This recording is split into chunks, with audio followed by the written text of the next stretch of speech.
Hi everyone, my name is Miss Amanda, and today I'm going to be reading a story to you. So find a comfy place to sit down, maybe a blanket, and then we're going to get started. Today we're going to be reading from a treasury of children's literature, Sleeping Beauty. Once upon a time there lived a king and a queen who longed for a child more than anything. Yet no child came. Then one day, as the queen was bathing, a frog hopped out of the water and said to her, "O queen, before the year has ended, you will give birth to a daughter." Just as the frog had predicted, before the year was out, the queen gave birth to a beautiful baby girl.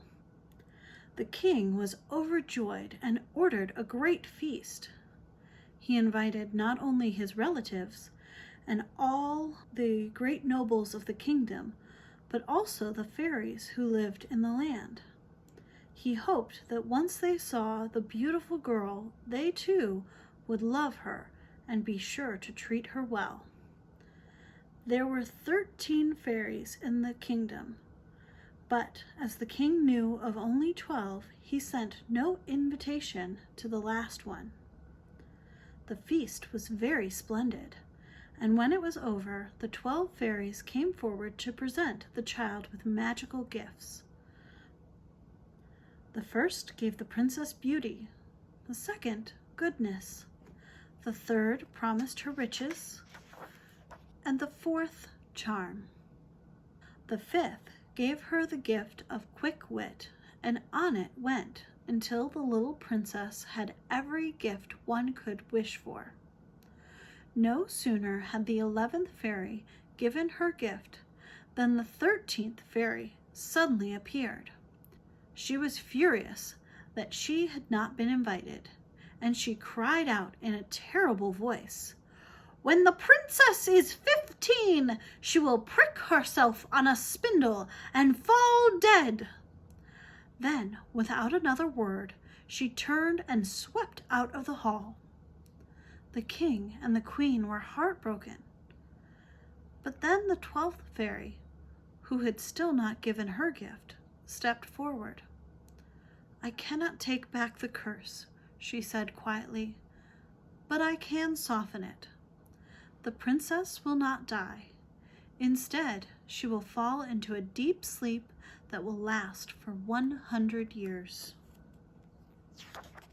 The king, wishing to spare his daughter even this misfortune, gave orders that all the spindles in the kingdom be burned, and that no one be allowed to keep even a single one.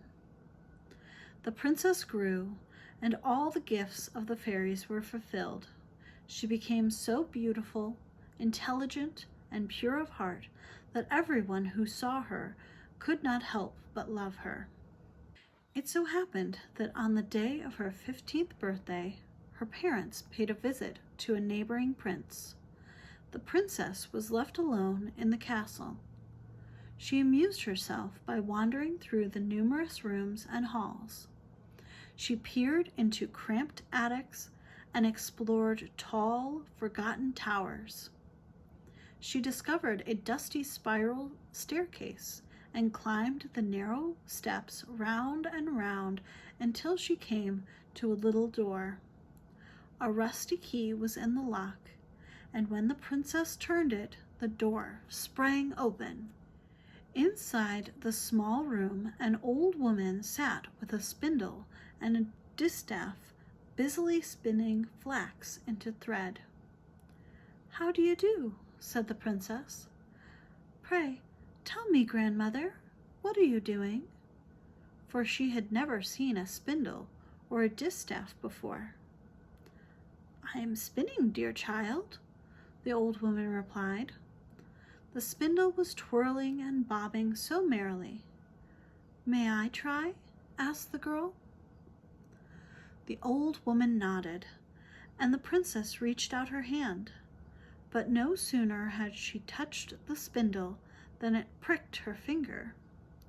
The moment she was pricked, she fell upon the bed and sank into a deep sleep. This sleep spread throughout the castle. The king and queen, who were just returning home, fell asleep in the doorway. All the pages and courtiers and guards and watchmen fell asleep where they stood. The dogs fell asleep in the courtyard, and the horses fell asleep in their stables. So did the pigeons on the roof, and even the flies on the wall, all sound asleep. In the kitchen, the cook, who was about to pull the scullery boy's ears for stealing a biscuit, dropped off to sleep. But the scullery boy didn't run away, for he slumbered too. The kitchen maid, who was sitting at the hearth, basting chickens on the spit, closed her eyes and lay her head across her knees. The chickens on the spit stopped turning and sizzling, and even the fire stopped flickering and fell asleep. The wind fell silent, and not a leaf, not even a pinch of dust, stirred in the king's castle.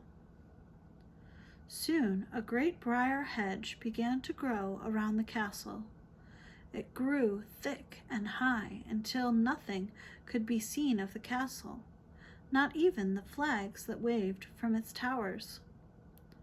Over the years, various stories spread about the enchanted briar hedge and the castle behind it. Some people even said that a beautiful princess lay sleeping there. Princes from kingdoms near and far tried to cut through the briar hedge to find the sleeping princess. But when the young man tried to pass through, the hedge's thorny branches clasped tightly around them. The princes became trapped in the briar hedge and died miserably.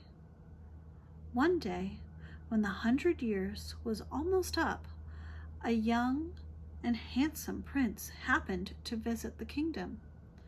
He had heard an old man telling the story of the briar hedge and the hidden castle and the beautiful princess who had been sleeping there for countless years.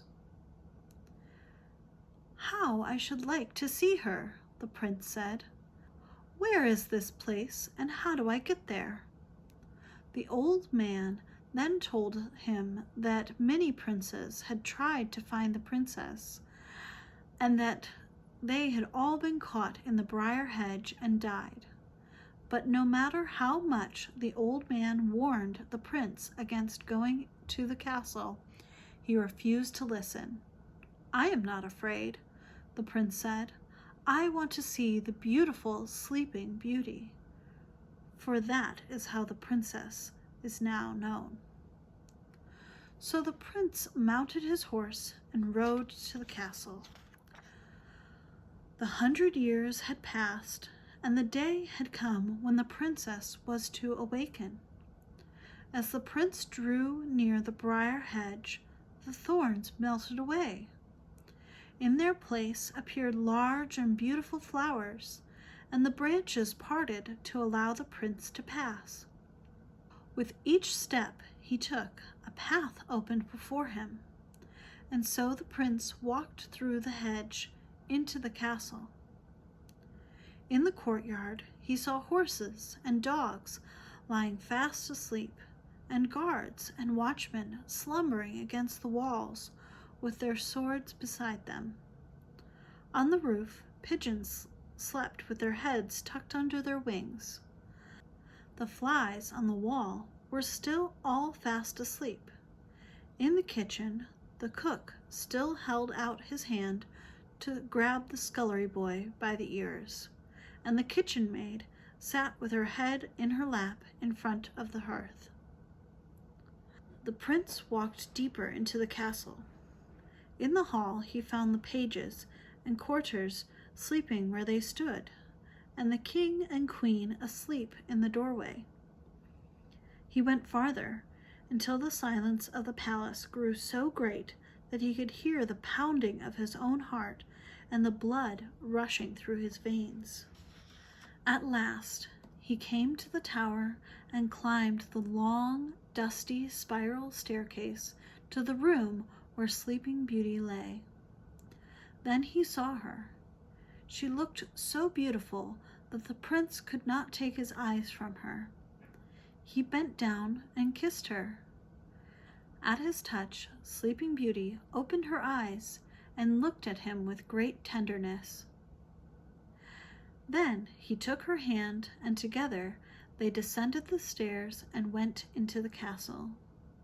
As they entered the front hall, the king and queen and all the pages and courtiers woke up and looked at each other in amazement.